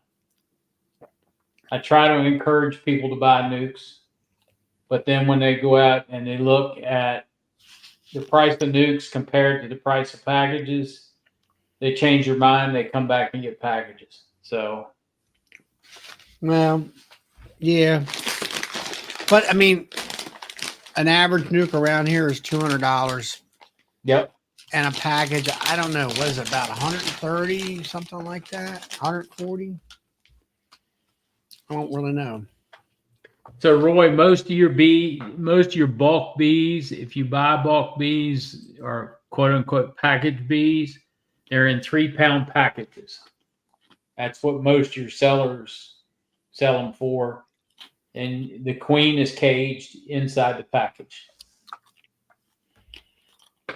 Yeah, you can, down there, they used to have 3-pound packages and 4-pound packages. Yep. Then they did away with the 4-pound packages and they started. Well, when things got a little tight on bees, they went forget about 4-pound. Yeah.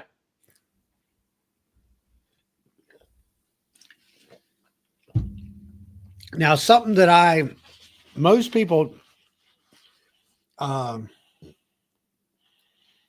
most people that I know or think they don't weigh the package. Mm. If you look They at a fill it up package, till it looks good. no, there's a bar in there, that wooden bar that goes across. Yeah, that the syrup sits on. Right, that bar is where they're from the. If they shake that, knock them bees down, there should be bees up to the bar. And then on a 4-pound, the bar is a little higher. I think the package is a little bit taller. Yeah. And that's how I always thought they used a scale, but they don't. There's a bar that they use as a measuring device, and that's how you get the 3 pounds out of it. Hmm.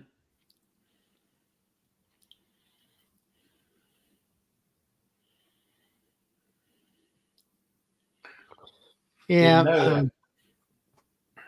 Package bees, I don't think, well, I know Nancy had queen issues with her package bees. Yeah, there are queen issues with package bees because like you saw down at Gardner's, they're pulling queens out, and there's some of these people that produce packages. They don't care what the queen is when they put it in there. They just put it in there. Well, you got to remember that the queen and the bees in the box are not related. No, they're not. And that's a big deal. Yeah.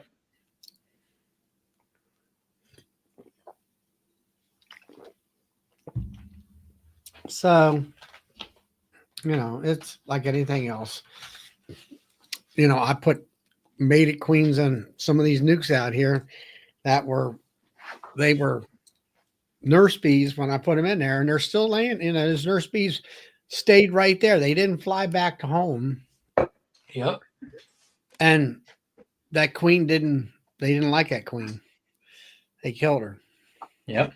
And that's just the way it is. It's like, even down there at Hardeman's and all, they're going down that line, and this queen there's no queen here. It didn't make it. It didn't make it back. It didn't do something. Or this queen here is no good because of a defect. So they're not perfect, where every queen is perfect. Every queen is laying just right and all that stuff. No, and that's just like our queens. We evaluate their laying pattern, and if it's not a good laying pattern, she gets culled. At that level down there, that doesn't happen. No. Is she laying? Yes. Yeah, that's like I said, that's all they really care about. As long as that queen's laying, they could give. I asked about that. I seen Ron Rush in there had a kind of a spotty brood pattern. He says, you got to remember, before I put her in there, there was another queen in there that laid up this frame. So those bees have to hatch out to give this new queen a place to lay. So you're going to have, if it isn't a comb that's completely empty, you might have, it looks like a spotty brood pattern. Yeah. Because there's only 2 frames. There's a small feeder and 2 frames in there, and that's it. And the frames are, I don't know, 5 inches by 6 inches or something like that, or 4 inches by 6 inches, something very small. And all that. If they're laying decently, it gets caged. Right. And we use a 2-frame mating nuke. And when they come back, when they leave, we put a drawn comb in there, empty drawn comb. Mm-hmm. So when they come back, they're in there for 1 to 2 weeks, laying this frame out. So we evaluate the laying pattern before we sell them, because we have the ability to take that time to do that, because when we cage a queen for sale, we know that she has a good laying pattern. Yeah, it's just, higher, you have the time to evaluate Yes. and all. But this year's been another not so good year for queens too. It's late. Yeah. I mean, look at Everything's April. late. Look at April. April was cold as ice. Yep, it was. Normally, April was 70-degree weather during the day, and sometimes 40 and 50-degree at night. Yeah. And that was one of the things about back to Queen Room. There were some folks up here. I think it was the same club me and Nancy met in Pennsylvania. Oh, we're going to graft on the 15th of April. That's when we're going to start. And the last couple of years that I tried to do that, and it was back to the same situation now. Didn't have enough bees in the box. Keep things warm. Yep. Well, it was 70-degree. It's wonderful. I grafted. I put it in there, and it dropped into the 40s, in the low 40s. That was the end of that graft. Yep. Hey, Paul. Now you know why I put all them bees in there. So now, if you had all them bees in there back when it was 40 degrees at night, 40, 45, they would have stayed. It would have probably saved it and survived. Yep. That's why I put all them bees in those cell builders when we did, because I knew it was going to be cold for a few nights, and I wanted to keep them grafts warm. Mm-hmm. Hey, Hail Hives. Good to see you this evening. That's Paul. Paul Hale.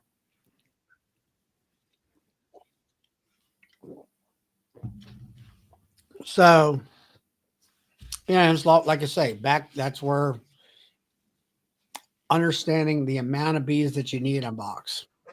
Yep. What you need more of. Yep. You're right. Than, what you ever thought about. Yep.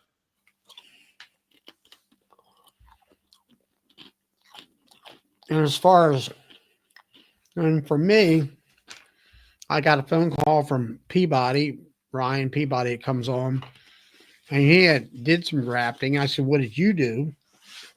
And he did a queenless cell builder like I did, but he did a deep, just a single deep. And put set it up 7 days ahead of time, put the cat brood in there, let that cat brood hatch out, and then, pour the bees in there and do the grafts, and, it worked out fine. Yep. And so I just, I have to sit here and think about how am I going to do it? Because I might do it, I'm doing it with mediums, which is different. I don't want to deal with deep frames. So I set up what I set up, and it's still pouring the bees in there. Now I have the experience of how I need to set up a hive. And luckily I happen to have that queenless nuke there to start out with that had good population. Right.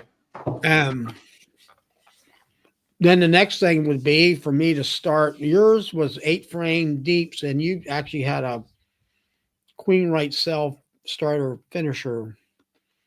Didn't you use double screen board on that? Or what double screen board. Yep. Double screen board. So, that's right. That's right. Because you had the entrance out the hall. I remember now. Yep. So it was a queenless cell builder and a queen right finisher. So in that situation, as I remember, we found the queen in the bottom. That's actually I did. Yep. And we put that hive back together. We poured them 6 pounds of bees in there to it. We put the grafts, 1 or 2 grafts in there, bars in there, I think. And then double screen board. And then we put the other box up on top with the queen that I found. Yep. And then they were flying out the rear end, and then you had bees in the bottom box. Yep. That's where the grafts were. Huh? That's where the grafts were. So then what did you wait? 3 days before you switch boxes around? 4 4. days? Yep. So you switched them around to where it was a queen right with a queen excluder with the grafts up on top. Yep. And then within 2 days after you switched them back to queen right, did you put them in the incubator or did you leave them in there? No, they were finished. They were completely drawn out. So I waited 4 days for them to get almost completely drawn out and get ready. They were ready to be capped. So I took the bottom box and I set it off the bottom board, took the upper queen right box and put on the bottom, put a queen excluder on it and set that box on top, because then you get the benefit of more nurse bees coming up. All right. So it just makes them finish the cells quicker and better. And when they were finished, I let those cells cook for another 6 days. All right, so that's 10 days. And then I pulled the frames out, stuck them in a nuke with the nurse bees still on them to keep them warm. I took them to the queen yard because we already had mating nukes up there ready to go. And I put them in the mating nukes to hatch out, to emerge into a mating nuke. You put them in there about 2 days prior of hatching. 2 days before they were supposed to merge out. Right. And they should be all out. And I'm hoping that after this rain, they're going to go get mated. Mm-hmm. So that's how you did that part of it. Okay. Yeah. And all that. And then when you're populating your 2-frame mating boxes, that's what I have to use. 2 cups of bees. Are you putting in frames or open frames, or did you put a frame of brood in there? There's a frame of brood / pollen in there. It's mixed. And then there's a drawn frame in there. Drawn comb. And you just stick the cell, push the cell up in it, and let her hatch out. And those bees that are in there, it's 2 cups of nurse bees. They find that cell and they keep it warm. Yeah, I've done that before in the past, where a lot of times I'd have some brood in there, and I would always put that cell close to brood so it's being covered by them nurse bees. Yeah, it worked out. Yeah. This year, I'm going to put my cells in the incubator. I'm going to hatch them out, and then I'm going to paint them, and then put them in the breeding box. Yeah. And so see how DC is over here in the chat talking about it. And yes, he's on the right track. He's doing it. He's got to build his brood for his mating nukes now. So he's doing it the right way.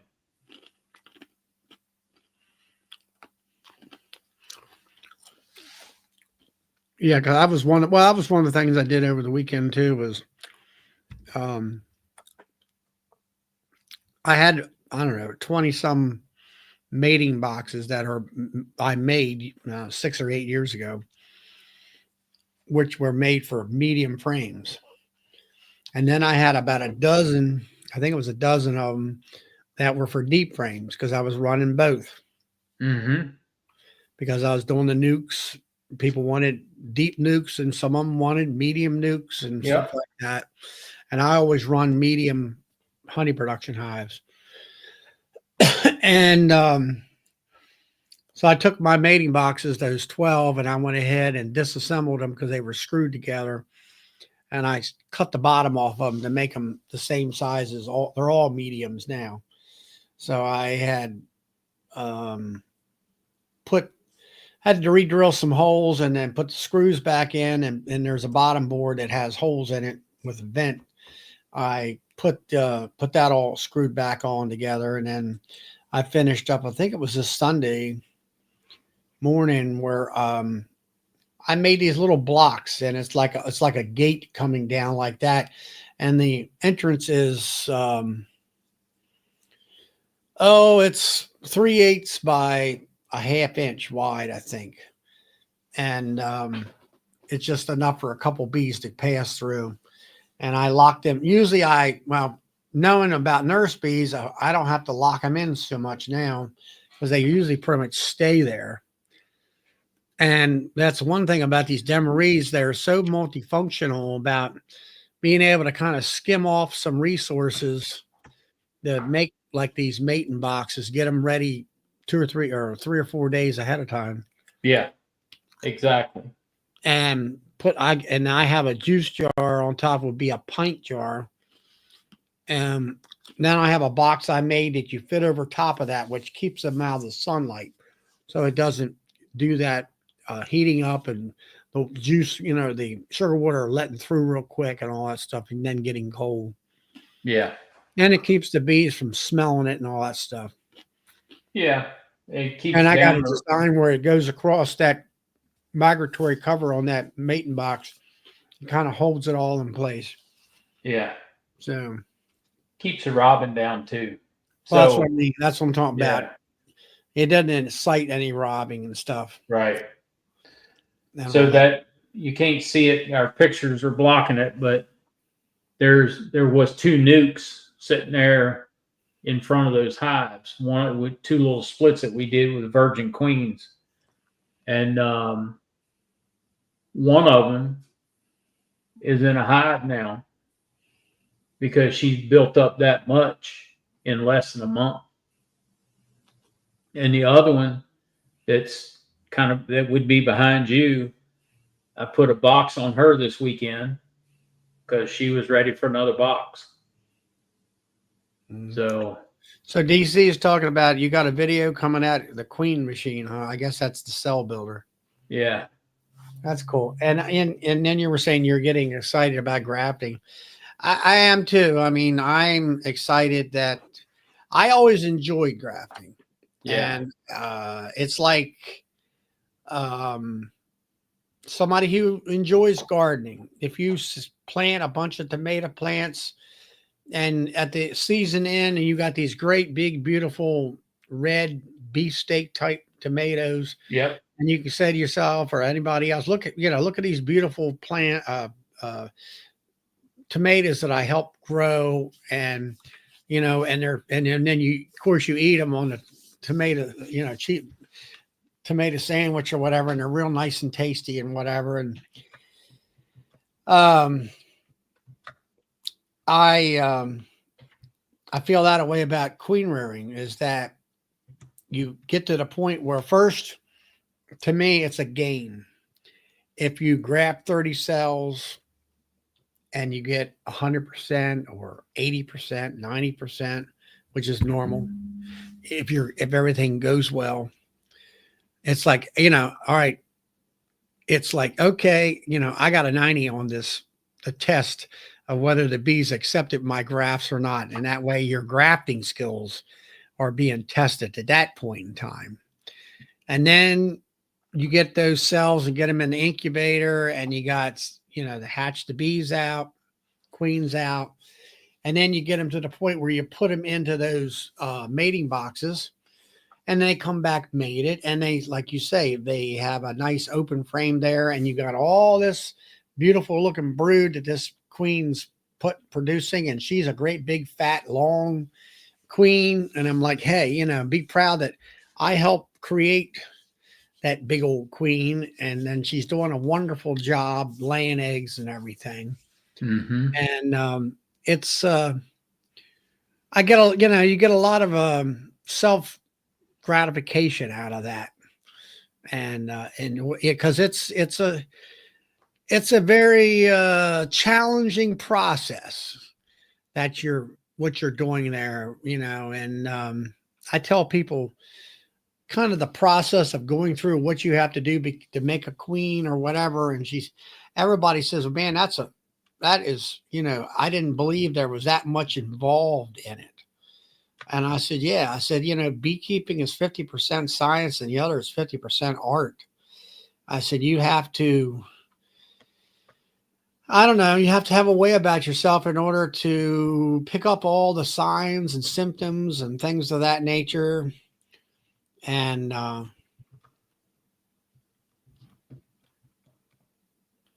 Roy there says, first year I got 7 cells Yeah. and didn't worry about the ones that you didn't take. Well, Right. I look at it that way. That's 7 queens if everything goes well that you didn't have. That's right. And That's 7 queens you didn't have before. that's right. You had 7 queens, and you also have a situation where that if you look at the financial thing of it, let's say $30 a queen, that's $210 that you saved yourself. Yep. You're right. And of course, back when I started, it was about $25 a queen and all. So yeah, now if you go east of the Blue Ridge, you're paying upwards of $65 a queen. Well, around here, the average seems to be about 40. Yeah, so that's the average here in the valley is about 40. Yeah. I'll be back in a minute. I heard something out here. All right. Yeah, DC, the bee stock is important. Very important. Especially nurse bees. So you want as many nurse bees as you can get, because if you're going to do one cell builder, you'll need to go collect those nurse bees from almost every hive in your apiary to make sure you have enough, because you want them to cover that. You want them to cover the frames in that cell builder. There you go. Extra bee power. That's right. Hey, Rick.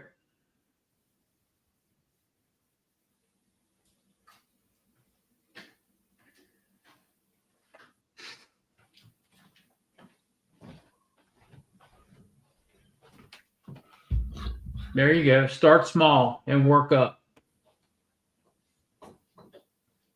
Don't jump in with 50 cells at one time. Just start small. Get used to doing the 10, and then maybe either later in the year or next spring, make it 20.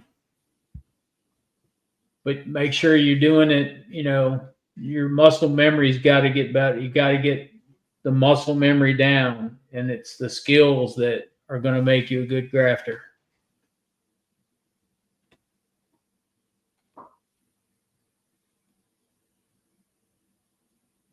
There you go. Less cells with more focus. That's right. Make sure you got a nice bright light behind you, or the one a nice bright flashlight you can hold while you're doing it. That'll help you see them. Yep. As far as the flashlight, get one of them nice LED lights. Yep. Get one that's got, I know brother of mine's got a pretty good size one. It's sort of a straight beam, but the beam it's got Tactical makes a good nice bright flash. Yeah, it's a bright, but it's like a clear white light to it.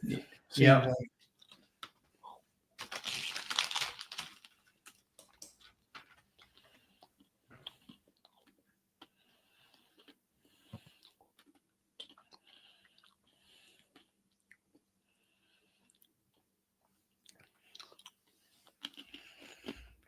Yeah, like Dodger said, he got 31 out of 45. You know, you're going to get 100% once in a great while. Yeah. But my number is always 32 bars. That's it. Yep. For the size hive that I use.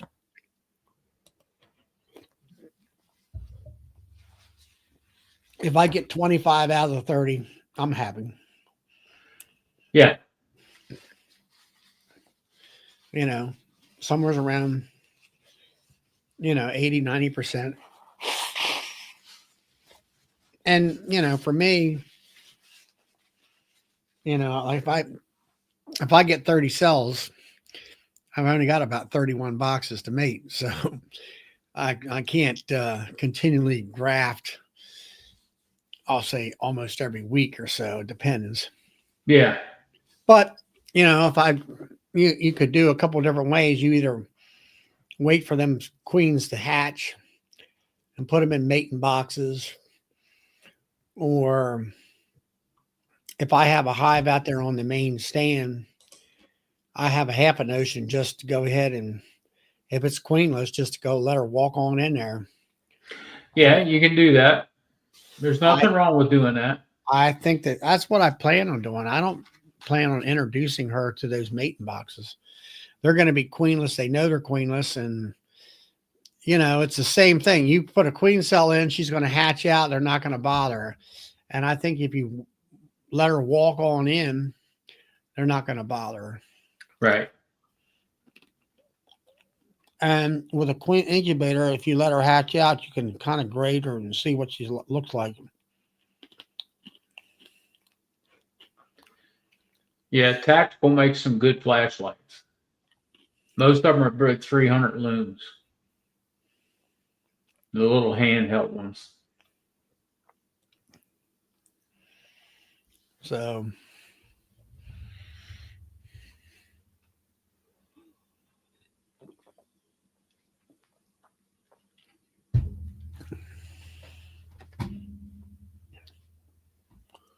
yeah, or you can, if you do any kind of YouTube work and you've got a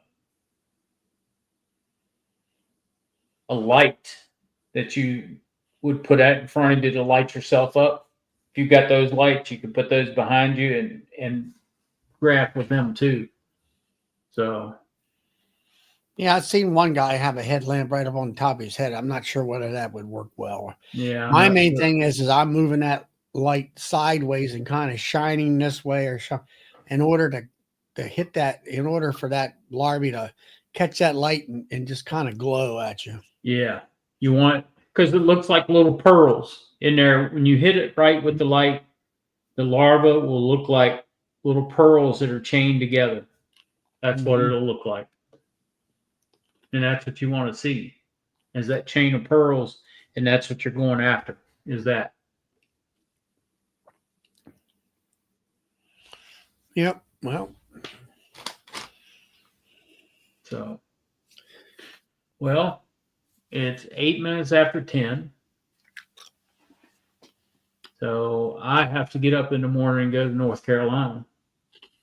What's down there? Oh, now I have to pick up a nail, and I'm picking up extractors because I'm having an extractor sale. Sale on extractors for harvest season, and I'm leaving early in the morning. I'm gonna try to get back before it rains too hard. So, you were saying you're in Richmond? I was in Roanoke this weekend. Oh, Roanoke. Yeah, we went down to see Jeff Dunham. Jeff who? Jeff Dunham, the ventriloquist. Oh, okay. With Peanut and Ahmed and Walter. Now I know who you're talking about. Yep. The dead terrorist. Terrorist, Yeah. Was it good? Was he as good as he was in live? Or it was? This show was the last show of the tour, and it was actually a longer show than what it was scheduled. And he did a lot of new stuff that's going to be coming out on the next tour. And he had a new character that he introduced in this show. And he's introducing his YouTube channel as well. And he was just hilarious. It was one of the better shows of his that I've ever seen. And this is the fourth one that I've seen. So live. And he's such a good comedian as well. Well, that's what makes it, and being able to throw your voice like that without, seeing your lips move is pretty darn, exceptional. Yep. And, he said, well, you're going to get some paid stuff and you're going to get some free stuff. And the free stuff, a lot of it I just wrote today. and it was all pretty good. And he's just, of course, the last character out is always Peanut. And he was just sitting up there with Peanut going to town, and he just kept thinking of stuff, the jokes. He just kept thinking of them, and he just kept spitting them out to see if they would fly. And I mean, it was great. Well, you have to be a certain kind of person to do that, I guess, you know, to have that Yep. creativity and stuff. Well, just like it takes a certain kind of person to be a beekeeper too. So Yeah, I have to agree with you there. There are Yep. certain, I know there's some people that a lot of it's added, I guess it's personality or attitude towards beekeeping yeah, that, you know, I'm intense about it. And everything I want to be just so where other folks are like, well, I'll put bees in a box and walk away. And then they are always failing. And I'm like, that's because you have that attitude. yeah, You can't just put them in the box and walk away anymore. exactly. You just can't Now, do my it. grandparents had bees, and those days you could do all that, Oh yeah, but 'Cause not anymore. you didn't have to worry about varroa mite. You didn't have to worry about anything else. You didn't have to worry about diseases.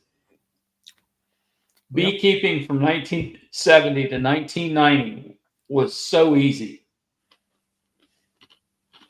I mean, it was just simple. It was a simple life being a beekeeper then, but now it's all changed.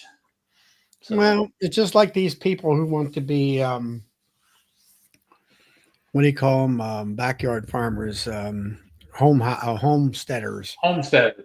Well, they want to be like my grandparents were, or my great grandparents. And I says, you can't be that way. The world has changed so much. Yep, you're right. That I says my parents talked about when the Japanese beetle showed up in this country. Yep, And prior to that, in the 20s or in the 30s, I'll say, you didn't spray a garden, you just planted a garden. And yeah. that You was went it. out and pulled the weeds, And or pulled with a weeds. hoe, and you hoed the weeds out. And that was it. That was all Yeah, you did to it. And exactly. everything was fine. And then here comes the Japanese beetle. Then Yep. here comes the potato bug. And then they had to Yep. start, the days of spraying and all that kind of stuff. Yep. And, and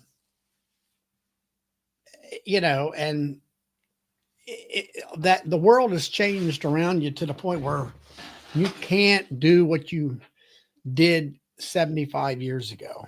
Exactly. And when kid growing up on the farm, when you did tillage every year, you turned ground every year, and that's what was your pest control and your weed control was turning the ground. And then all that went to hell in a handbasket. So, Now everything was chemical farming. yeah, you're right. All right. Yeah. Well, I guess we better get off of here. Yep. Well, thank you everybody for coming out. Yep. And I will see you Friday night for sure on Charlie's channel, and at 8:00 on Friday night. And I may see you Wednesday night on Nancy's channel. Not sure yet. Depends on how my day goes Wednesday and how tired I am. Yep. Because Wednesday, I'm going to Pennsylvania Wednesday and Thursday. So, yeah, we'll see. 2 loads to keep up, huh? I've got. I think I tractor trailers coming down the road even faster all the time. Oh, I know. I wish I could. Good night. All right. We'll see y'all later, guys.